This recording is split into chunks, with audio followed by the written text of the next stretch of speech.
Oh, thank you. Make sure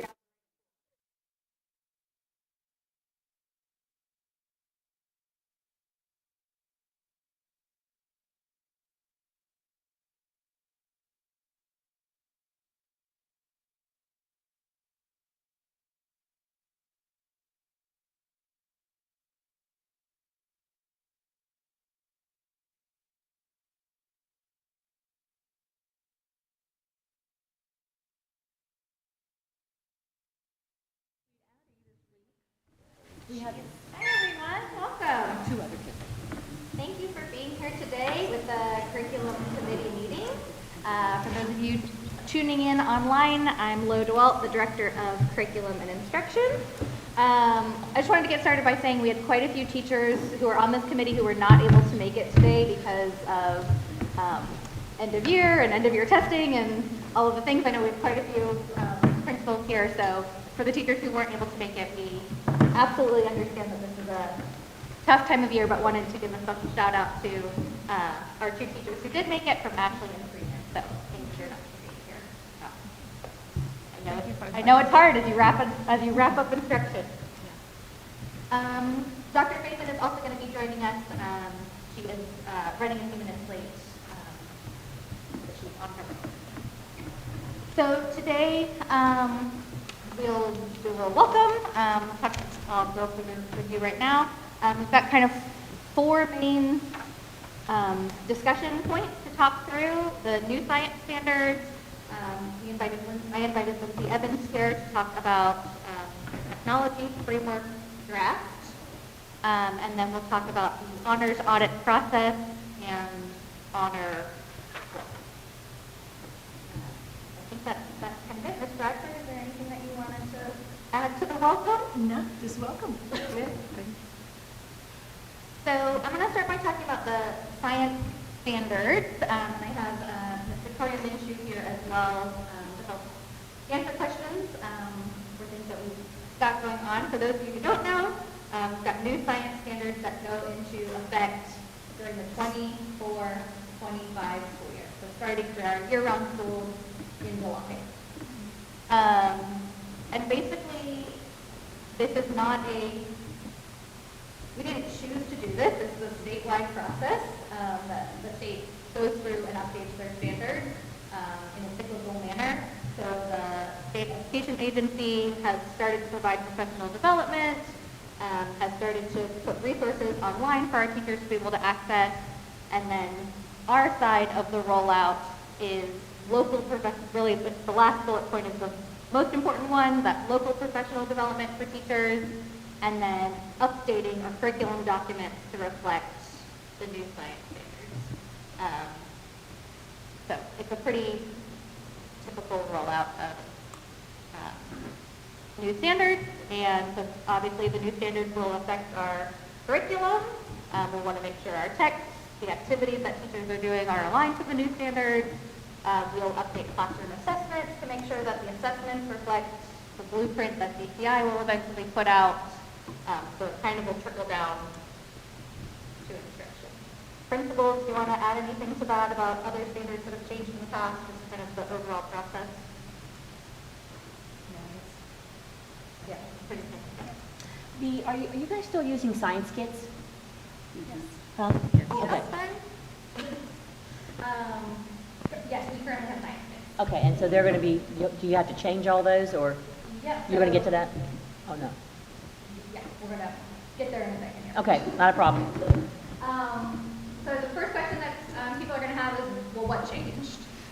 So they changed science for every grade level, kindergarten through 12th grade.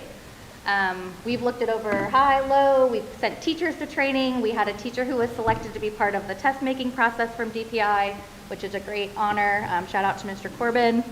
And really, the changes themselves are pretty minor. The content itself has not really changed. It's mostly the verb of the standard. So for example, if in 5th grade you previously did like human body, that's still a standard. It's the verb that's attached to it that's changed. In 8th grade, they still do hydrology. It's the verb that's attached to it that changed, but the content itself is basically the same. capturing it correctly? So what the state did was they changed the verbs to match what are called the science and engineering practices. The training I went to, I think this is a really great thing for our students. It is a lot more hands-on. It includes things like developing models. It basically just increases the verb a little bit to match what scientists out in the world are doing. So it's not just the standard scientific process of make a hypothesis and, conduct an experiment, all that. It's things like plan your experiment, plan your investigation. What are you trying to find out, and how do you go about doing it? So I think it'll be really great for our kids. I don't think it'll be a huge learning curve for teachers because their content is pretty much staying the same, just the action item of the student is changing.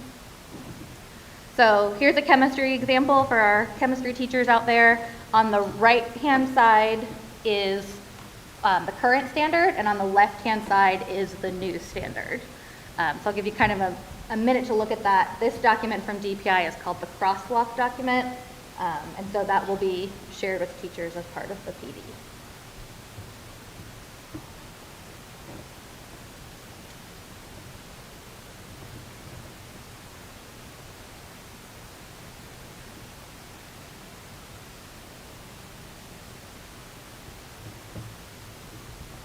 So really, obviously the big difference here that is underlined is they're going to be doing the same content, but they're going to be using a lot more models to show that. So we'll see students using models both digitally as well as, old traditional hand-drawn models.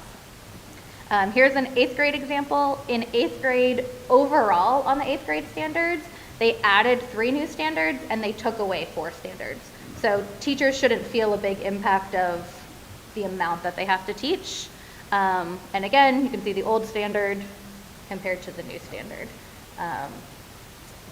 All of this is currently available for teachers. We've had some teachers start to dig into it, and we've had quite a few teachers who said, this year we're being tested on current standards. I'm going to focus on the finish line and get through this year, and we'll focus on next year. So we've got some teachers in each school of thought. What this looks like for us as a district, and I'm very open to feedback from principals and teachers on this. We had early communication from DPI. We've already sent teachers from each grade band to attend regional training. Thank you, Ms. May. I believe one of your teachers attended with us. And we started partnering with RTI with a focus on middle school science for blended learning, and everything that they did focused on the new engineering practices. This spring, we had some of the same teachers as well as some additional teachers attend an NCAT training to help, so that they have information to be able to help train all of us. Continued with that 6-8 science PD. We had one teacher selected to help with the test writing process, which is really crucial to understand how students will be assessed. And DPI released kind of practice test items that we have shared out for people to look at. This summer is where the fun begins. Teachers at all grade bands will help to sort of recreate our curriculum documents. Those big changes will not be the what, but the how. So if the content is the same, but now we have to change the rigor of the standard, or now we have to make sure whatever resource we give has depictions of models or has the ability for students to create their own investigations. Some of the standards now include some of the math practices, so we'll need to make sure that those are aligned. That work is going to be led by Ms. Minshew, and that, based on that, we will also continue to plan our fall PD. DPI has not released the blueprint yet, so we don't know how things will be weighed in terms of what will be most important, particularly for 5th grade, 8th grade, and bio. But word on the street, or what I can gather so far, is really that they anticipate the domains will stay pretty similar to what we see right now. And then in the fall, we'll have training for all science teachers, the rollout of new standards. Starting in the fall is testing, so biology will be our first group that will do testing on the new standards, and then everybody else will follow in the spring. So I'm going to open it up first to principals and teachers if there's anything that you want to make sure is on the forefront of me and Victoria's mind as we're planning these things, as we're working with teachers this summer, things that you think your teachers will need to be successful in rolling this out. Yes? Is there going to be a technology component in this adoption of the new standards? And the reason I ask that is because you were talking about making sure that there's, access to models and things like that, but then also just thinking about these practices.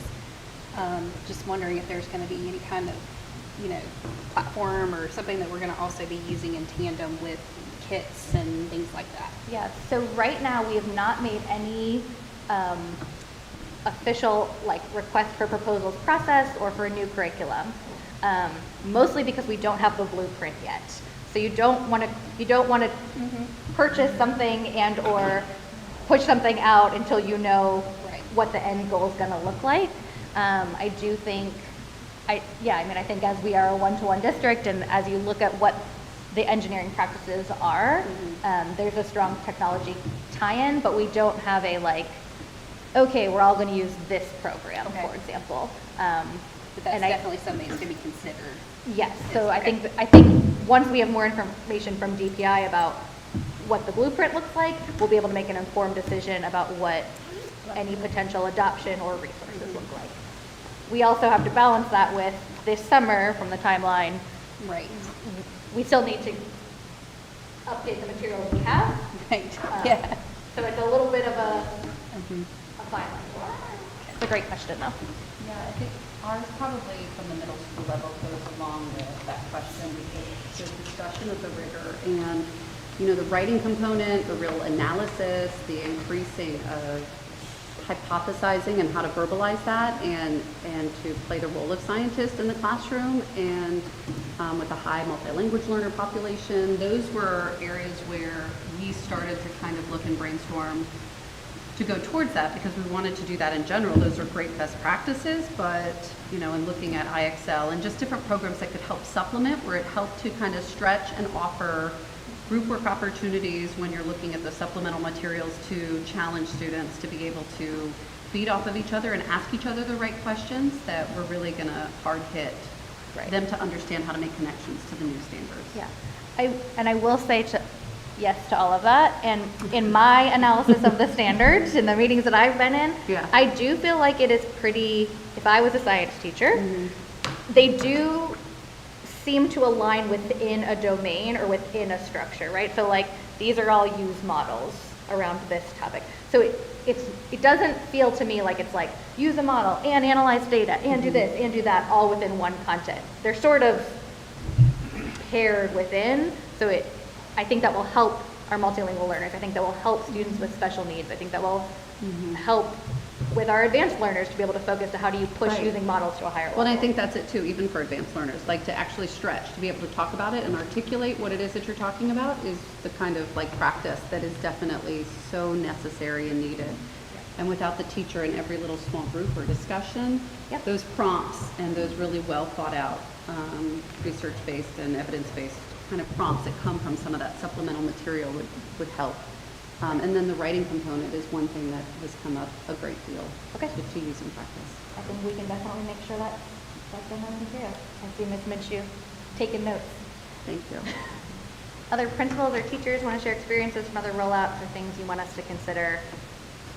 I think the thing I would just say for all teachers, this is a year-long rollout, and I know we always talk about we have PD in August, and then sometimes it sort of tapers off a little, which is understandable if there's a curriculum or standards that we've been doing for 10 years. But this one's new, so I really, hope that we're going to encourage our teachers, August, October, January, all the way, because it's going to be new every single time. And we don't want to say, oh, we got this, they went to PD in August and they're familiar, because it's going to be brand new in terms of, again, to go back to models, well, how does that fit in every single facet of the standard? So just that reoccurring PD would be great. Would you all prefer that to be a mix of we come to your school and we pull people together, mostly in PLCs, mostly? I think what I found to be most successful with the Desmos and Study Sync rollout was when the teachers had an opportunity to get together, because they're automatically trying to problem solve and make sense of it. And so when they got together and they shared what they've done, what they used, what they made sense of, and they did Yeah. the discussion, a lot of the teachers, I don't want to speak for you, but we're sitting in those planning PLCs with them, and they're trying to make sense of it on their own. And so then when they got together, even if it was intentional and carved out time, quarterly minimum, Yeah. to say, okay, this is what you've been working on, how do you feel, what do you need to enhance, what do you need to improve, would benefit. And I think for fifth grade, we have a lot of singleton fifth grade science teachers too, so. And we're focusing a lot on the For those- vertical alignment. That, yes. And how we need to make sure that we're all taking the eighth grade science test. So we're going to be working on that. And so the opportunity to start that in the summer and use that language and help us share that language so that it's consistent, so that when we're in those PLCs and we're talking to 6th, 7th, or 8th, I can only speak to, is how we're all feeding off of what we can do to strengthen as we're building up and building up those skills, which is what I liked about the new standards, is they're more skills-based as opposed to just standards-based. So that should help with vertical alignment. And one of the things, and I apologize for being late, but one of the things I know we've talked about with some of my colleagues across the state is to not rush and buy a lot of resources, curriculum, is to just kind of see what this is about this year. I mean, none of us know, right? So just let the teachers really get into it. Let's see what this is about before we jump on anything. So, and I don't know what you guys have already said, but that's kind of the feel across the state from most people is we don't know. So we're going to test out some things and try to get some resources as much as possible, because you have to have something to implement the curriculum. But to jump and head first on anything would not make a lot of sense. I know neither of you are science teachers, but anything you want to share from teacher voice before we keep going? I agree about the curriculum. If our curriculum, current one for science K-12, can align with the new standard, I believe, and I agree with Dr. Fisson, that still just keep it, not rush in to get any resources or platform until all teachers feel comfortable with it, and especially there will be new AOCs. So that by itself needs a training for, it's still going to be like online, the same platform. Yes, so it will still look the same, to the best of my knowledge. I will kind of find out when biology takes it in the fall. They'll be our first folks to jump into the new testing. On the NC Test Nav website, I see nodding heads, Yeah. great. On the Test Nav website, there's a tutorial where science teachers can go in. Alicia, have your teachers done that, or you're nodding? I think Miss Wanda's done that. I sent it to her quite a while ago, so that, because I think they put some, like sample or practice in this year's EOG, like the As more a field tech-enhanced test, yeah. questions and stuff. So. But it'll still be online, it'll all be. And I'm sure the new standards will come with clarifying objectives too, the impacting objectives. Yes, they're not creating an unpacking document, they're creating a support document. And the support document, the preview looks phenomenal. It looks more detailed than what we currently have that we call the unpacking document. They will have identified vocabulary, do not take the standard past this level. So they identify how far you go and what you have to do. Do not go past that because that's not your lane. And so they actually explicitly explain that instead of teaching outside of it. So it looks really nice. I would like to ask our board members if there's anything that we can help provide you as you communicate with your, parents out in the community and others.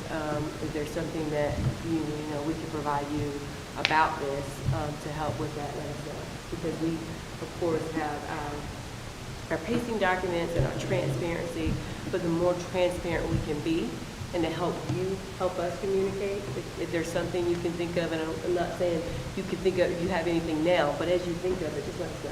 Have you thought about letting the parents know in advance that this is happening? Yes, and that's kind of what we do with these meetings, and we can do, when we do our curriculum, like we do back to curriculum, we can definitely do that. And if there's something different we need to do, we definitely will do that. And when we have that back to curriculum night, we'll do that and open it up. We don't have, books or anything like that, but we will have the curriculum and we can let the parents know. So They can and if at there's least- anything, and any parents that are listening, if there's something that you want in particular, we are very open with this. And this is new for us too, because this is a new adoption. But we, please reach out to us. You can reach out to myself, Ms. Minshew, or Dr. DeWalt. Ms. Minshew, of course, heads our science up for the district, Victoria Minshew, and because we want to be very transparent with that. I just wanted to add that I think this is great. I'm an engineer, so this is how I think. But I think that most kids enjoy and learn more from the tactile learning and the hands-on. You get something, and it's not like the sit and get.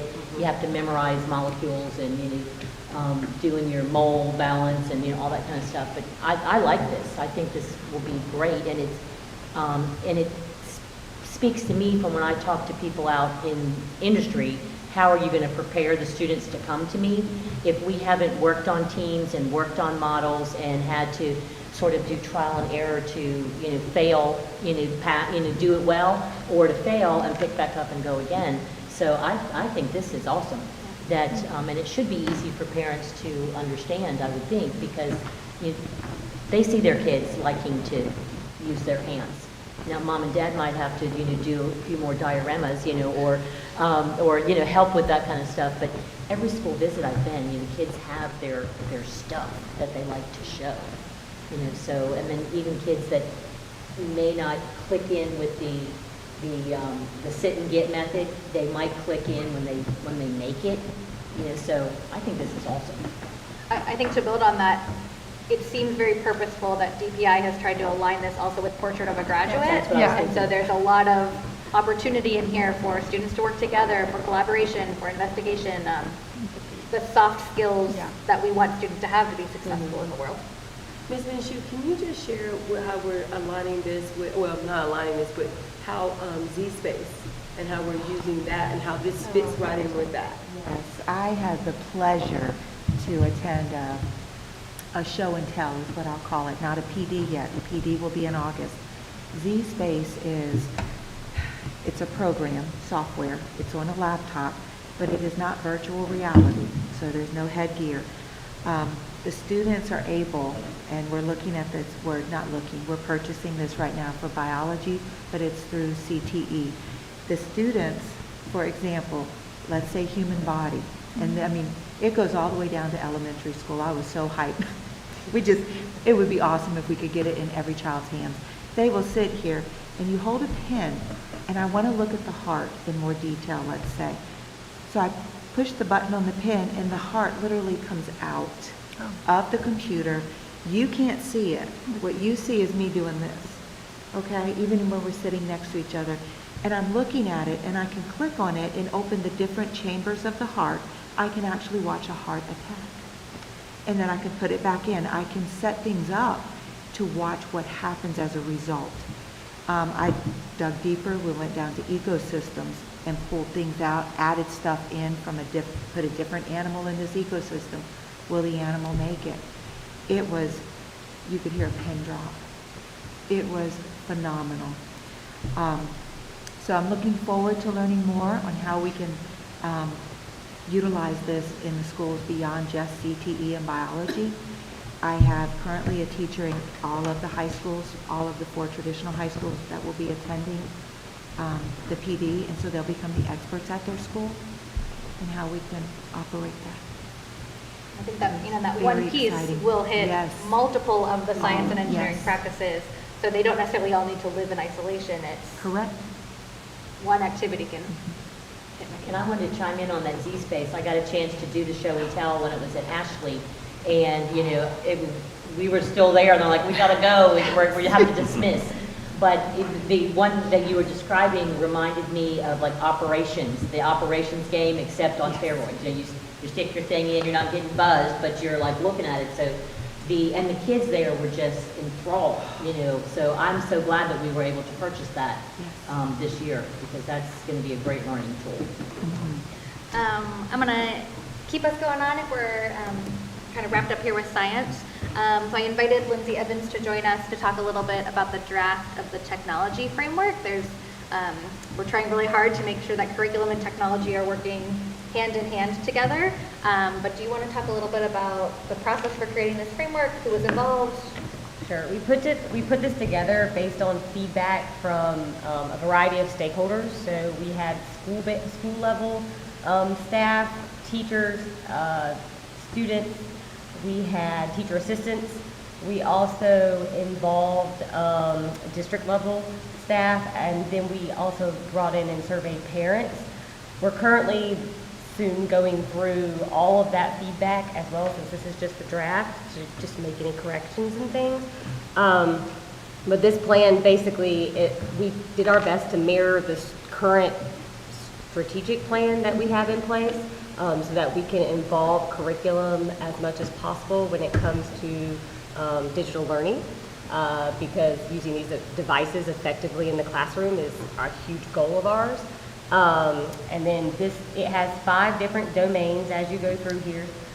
Each of these domains as you go through has goals to achieve those domains, and then each goal we have activities to get there. And every one of those goals and activities we have invited, we're going to put together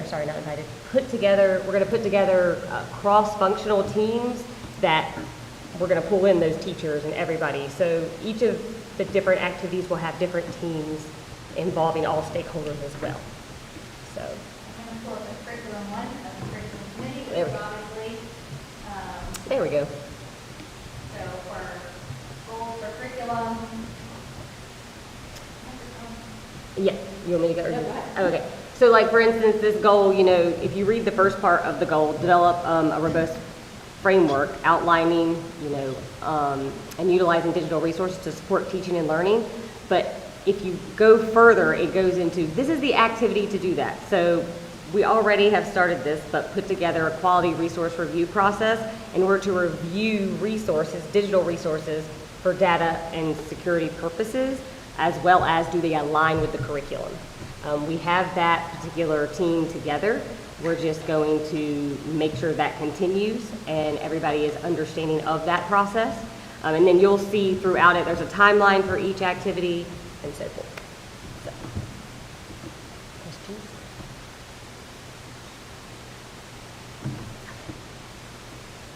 And I'm assuming all these things are compatible with our one-to-one devices for our middle school and high school, and then elementary when we get there? Yes, ma'am.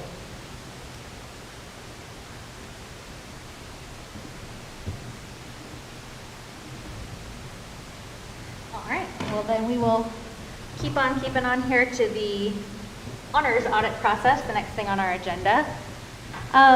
So next year, again, a rollout much like science that will happen across the entire school year, will impact our high school teachers.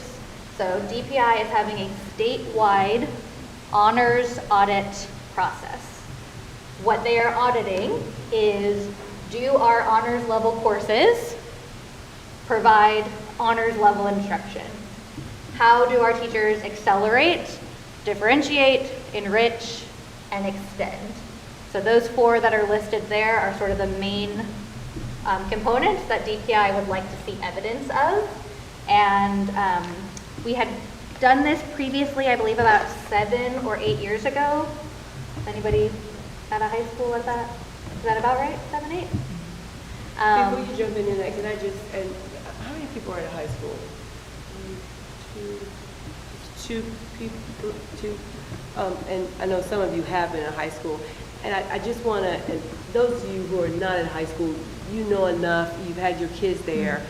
I just want to set some context of the why behind this. Sure. For the parents who may be listening, there are so many times when we have people who feel as though our honors courses are not truly honors, or that the only difference in an honors course is maybe the amount of work that is given, not the rigor or the what we do in an honors course. right? So we give more work, not the in-depth of what we do in an honors course. So DPI is actually having us audit, are we truly going at a level, because in honors course, we're supposed to actually be looking at the course different and going to a greater level of in-depth enrichment, right? So we shouldn't just be giving a kid more work at an honors level course. We should be going to a greater level of depth in an honors course. So for those of you listening, so that is the main reason why DPI is actually having us to audit this course. So if a kid is taking an honors course, they should actually come out of that course with a higher level of knowledge, enrichment in that course than another kid, not just doing more work. Anybody in high school or with more, with some experience in that want to add to that? I just want to make sure those who are listening give some context to that, because there's so many times where kids say, you know, I'm taking an honors level course and we're doing the same work, or, I mean, I see you shaking your head. Did you want to say anything? Because I know the parents there, I just want to get some context. Right. I mean, I think, you know, as an administrator, you know, sometimes we see that as well. And, you know, we want to be able to say, you know, an honors level course, you know, encompasses these things to, like you say, make it, you know, more in depth, that kind of stuff. It really shouldn't in any way be, you know, what I saw in block 1 was the same as block 2. There could certainly be similarities because the standards are the same, but there needs to be, you know, some differentiation there for sure. So I would agree that auditing that and then having some concrete examples of what that really looks like in all classes, I think would be smart. Yeah. And just for the parents that listening too, because you have to remember a kid gets more weight for the honors level course. So, you know, you should have more work to do with the honors level course, which shouldn't be just more work to do, but it should be more complex. So, and unless somebody else, I'll just want to give that. Yeah. No, I think that's entirely accurate. I think the piece that I feel very grateful for from DPI is there's a common rubric and evaluation tool, but how we do that over the course of the year, as a district, we have some flexibility of that. So our intent is not on day 1 of high school, you know, everybody turn in your syllabus and we're going to evaluate it and hand it back. Like that's not useful. Instead, what we envision this process looking like is pulling content level teachers together. So we will have sort of a person at each high school who's going to help to own this at their school. But, you know, we'll have math teachers from all the schools come together and pull out evidence, pull out exemplars from their work. I do it this way, I do it that way, so we can show the full breadth across the district of here's all the ways that we meet these things.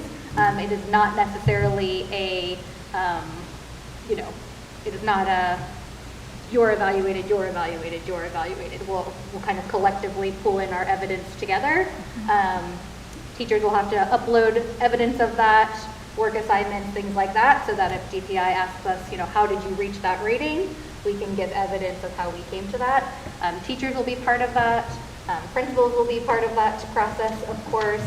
And it will be primarily led up by the curriculum team.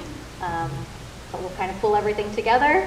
We'll put it in the nice files that DPI needs it in, and we'll submit where we land. Does this apply to your CTE classes as well? It is any honors level class, so that includes art classes, CTE classes, science classes, AP and IB classes, anything that has an honors level designation. Okay, so how does, I know in CTE, some of our classes are labeled honors because, and they're called inherently because of the, inherently honors because of the content, or is that the same in any of the non-CTE classes, that some classes just are inherently honors? Or is that old terminology that I'm just...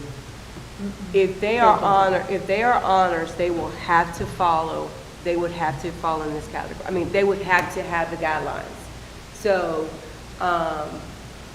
you know, if there are honors and there is no course that is not honors, they will still have to meet the guidelines. Am I correct?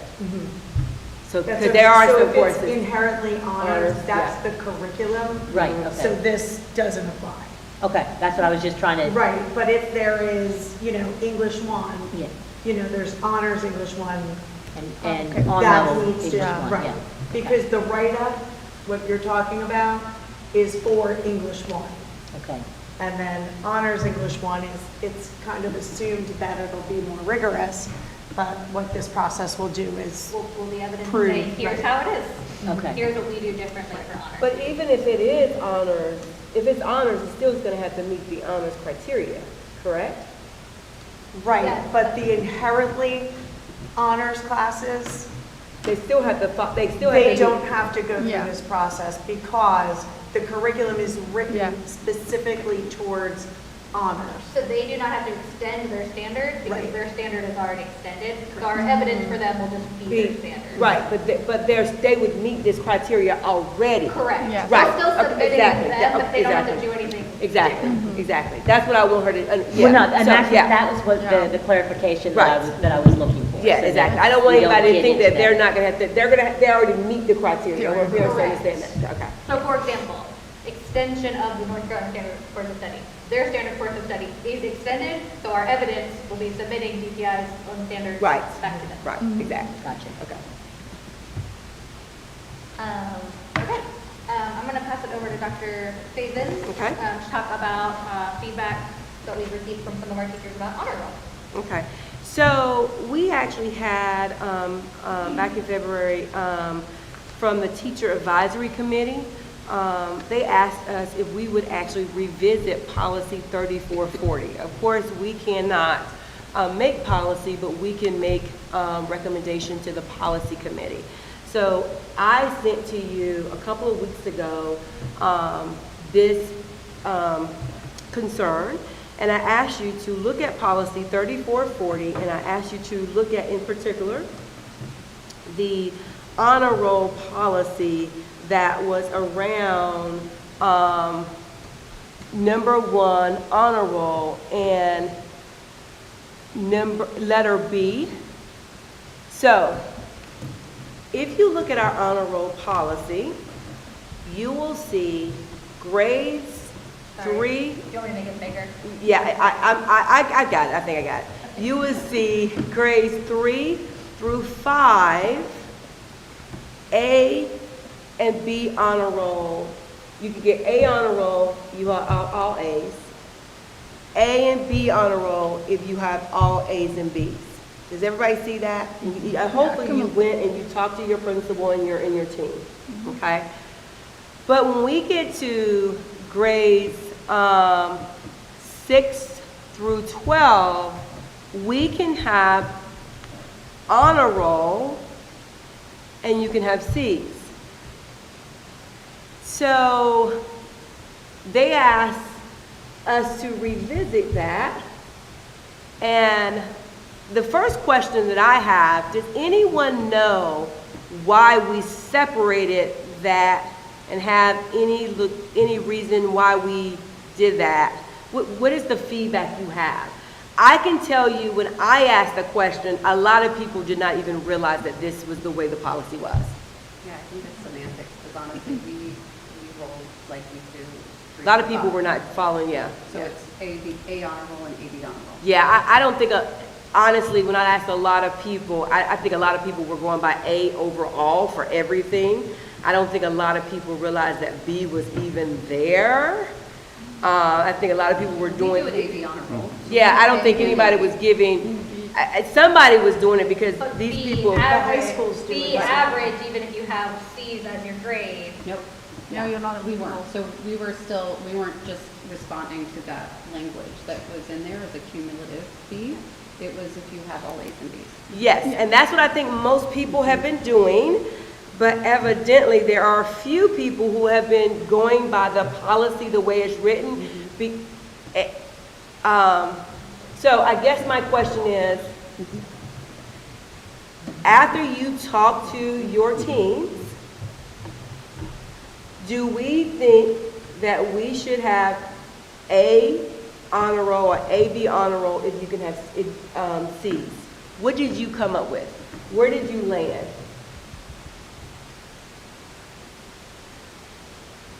Well, I think after talking with my group, that if we're gonna do this one thing for AB, it needs to be done for A as well. So if you're gonna have a cumulative average for an AB honor roll, then you need to have a cumulative average for an A honor roll. Saying like, and I think it also depends on what you're looking at. If you're looking at overall reading, math, science, social studies for the year, or are you looking each 9 weeks? Do they have to, like for A honor roll, for example, let's say first 9 weeks they made A, second they made a B, then they made an A and an A. Are we saying they're in the AB honor roll, or are we saying that, well, their overall cumulative is an A for this? Do we think that we should have a cumulative average? Is that's the first question. I will tell you the work that it took to get our staff with 865 students to look at the A and the AB and to do that calculation was enough. If you start doing a cumulative average, we won't have that recognition. It would be too tiresome to be able to do every quarter. So, Okay. Do we think most of the schools are doing, I can just tell you, every district I've been in is A honor roll, you get all A's, or AB honor roll, you get all A's and B's. I've never known anybody go and calculate anything and do all that. That's a lot of work, right? Do we think? it is a Right. Do we? That's what I know. That's why the teacher advisory asked us to look at it, right? Do we think do we think the majority of our schools are doing letter A? Yes. The question is, does the committee want to recommend to the policy committee that we go with letter A, K-12? I mean, not K-12, 3-12. Yes. Okay? Does anybody have any problem with that when you talk to your teams?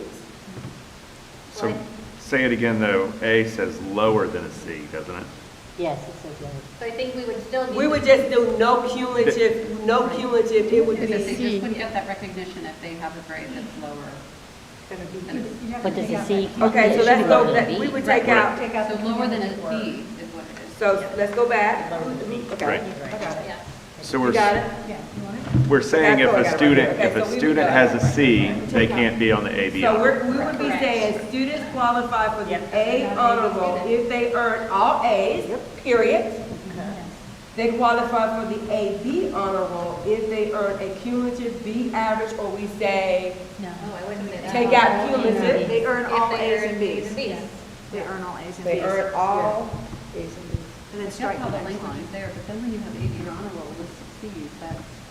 And I'm going to tell you, from a student's point of view, my children hawk-eyed that like crazy with their friends. And even at the elementary school level, they're like, how did Stephanie get on the AB honor roll when we know she got a C? And it's counterintuitive that you average it out. And that, the kids, elementary school kids did not get that concept of averaging at all. It's like, Okay. I worked hard and I got this. Okay. And No, Go ahead. the question becomes not really at elementary, because there aren't weighted courses.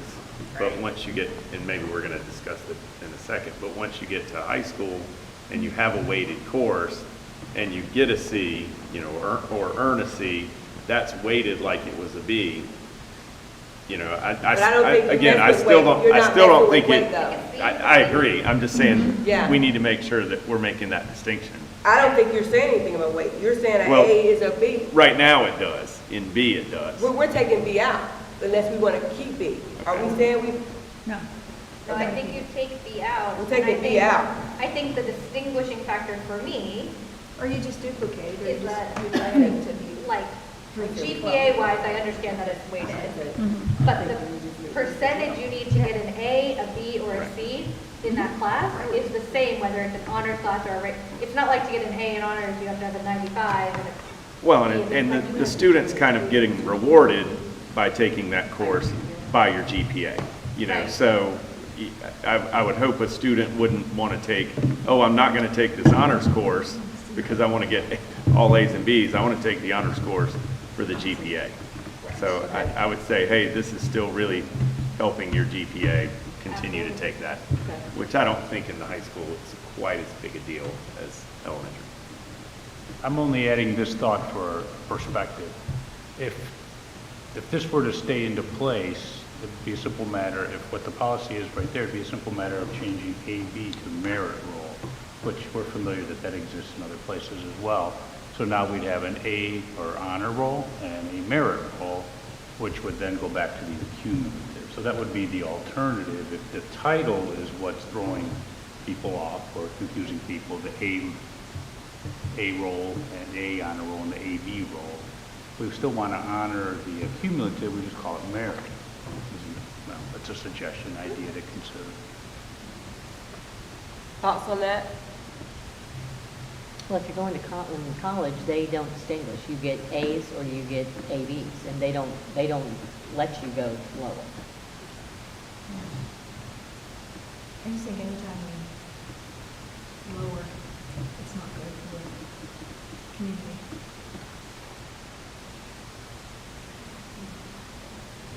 So okay, I'm gonna send this back out to you guys. If I hear the committee correctly, of course, please hear me. This is a suggestion we would have to take to policy. Policy would then have to put it in, then they would have to get the whole board's approval. But if I hear correctly, we're saying we just want to make it grades 3 through 12, and we're doing students qualify for A honor roll if they earn all A's, and they qualify for AB honor roll if they earn all A's and B's, period. And we're taking away B, correct? Okay, I will send this back out to this committee. I know we do not have a number of people because of the timing of the year, and I want to talk to you guys about that in just a minute. The timing of the year, because this is the busiest time of the year. But I will send this language back out to you in the policy with the red line, and then I'll send it to the Madam Chair and see if we can get it on the policy committee. Of course, it won't be on Tuesday's meeting, and I'll be honest with you, she's got a lot. I don't know when it'll be. Hopefully it'll be able to get up there before school gets started so we can communicate it, because this is something that was brought to teachers. The teacher advisory brought it to me in February, and I told them that this would be the perfect committee. And we don't meet often, right? So this was February, and this is the first time we've met since then. Okay? Anything else on this that I need to? Okay, so I will send this back out to you. Please share this with your principal, your school, and make sure that we're not missing something, okay, on that. All right. Dr. DeWalt, I know I came in. Can I jump in before Ms. Bradford closes it up? Yes. Okay. I just wanted to, first of all, she might already did this, I wanted to remind everybody that we've reduced our time to an hour so we could start later, so we could have everybody when we started, and I do think that's important.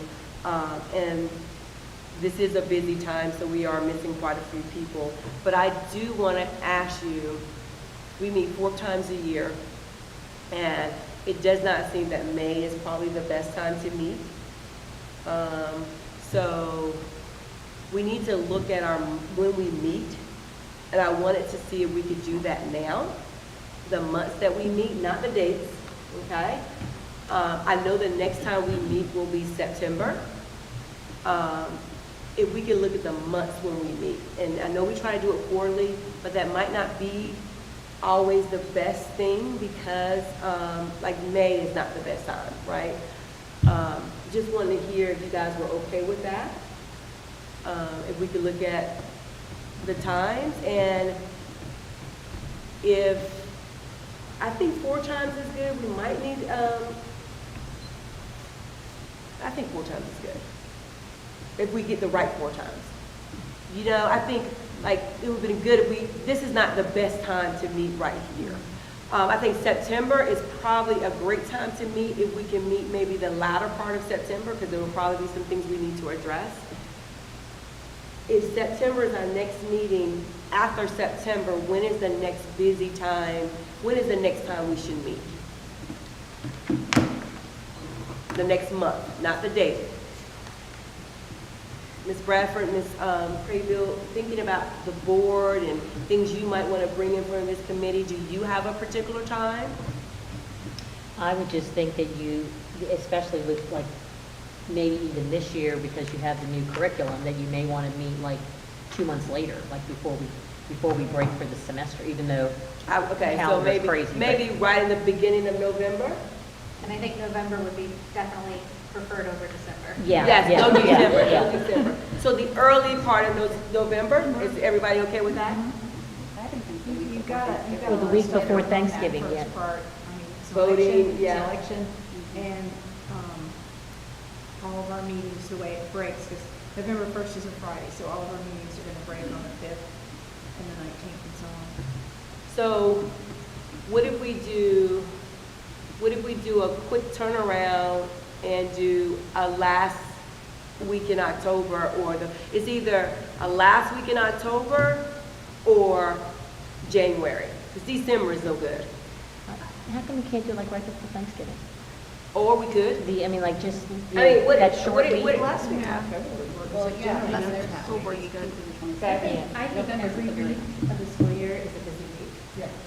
I just do. I don't think that, like, this is a busy time, but April is a busy time too. January's a busy time, September. Everything's a busy The time. end of October, we're doing parent-teacher conferences. Yeah, Like, that is true. It's always a busy time, and I don't think I would try to, you're not gonna please everyone. Pick the day, pick the time.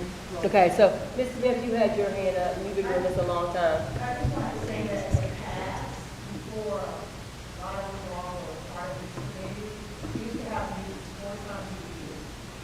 Those meetings would be held in June, September, December, and March.